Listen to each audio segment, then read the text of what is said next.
Video के इस भाग में हम लोग देखेंगे 10 इम्पॉर्टेंट वन लाइनर क्वेश्चन जो हमारे स्टैटिक जीके को बूस्ट करेंगे। पहला क्वेश्चन है हमारा, पाकिस्तान के समुद्र तट का भौगोलिक नाम क्या है? तो पाकिस्तान का जो समुद्र तट है उसको जोग्राफिकली हम बोलते हैं मकरान तट। तो इसका आंसर हो जाएगा मकरान तट। तो याद रखना है हमको कि पाकिस्तान के जो भौगोलिक जो समुद्र तट है पाकिस्तान का, उसका नाम है मकरान तट। उसके बाद अगला क्वेश्चन है, भारतीय कृषि अनुसंधान परिषद के अनुसार भारत में कितने प्रकार की मिट्टियाँ पाई जाती हैं? तो अगर हम कृषि अनुसंधान परिषद के अनुसार देखें तो भारत में 8 प्रकार की मिट्टियाँ पाई जाती है। अगला क्वेश्चन है, क्षेत्रीय विस्तार और कृषि में महत्व की दृष्टि से भारतीय मिट्टियों के कितने प्रमुख वर्ग हैं?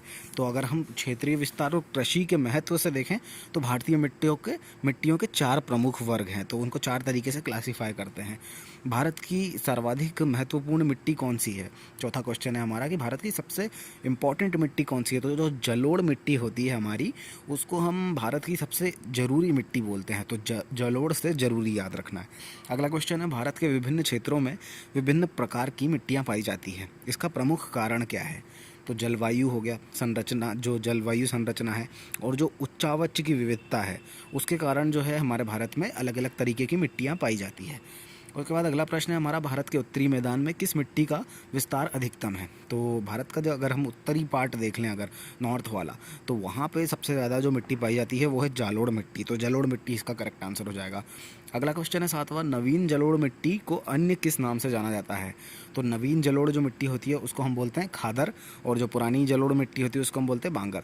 तो खादर जो है इसका करेक्ट आंसर हो जाएगा। उसके बाद पुरानी जलोढ़ मिट्टी को क्या बोला जाता है? तो अगला ही क्वेश्चन आ गया हमारा, तो उसको बोलते हैं हम बांगर। उसके बाद अगला क्वेश्चन है हमारा कि निम्न में से कौन सर्वाधिक समृद्ध मिट्टी है? तो सबसे समृद्ध अगर कोई मिट्टी है तो वो है हमारी लाल मिट्टी। और गंगा के मैदानों की पुरानी कछारी मिट्टी क्या कहलाती है? तो अगर वो पुरानी है तो वो हो जाती है हमारी बांगर। तो गंगा के मैदानों की जो पुरानी कछारी मिट्टी है उसको हम बांगर बोलते हैं।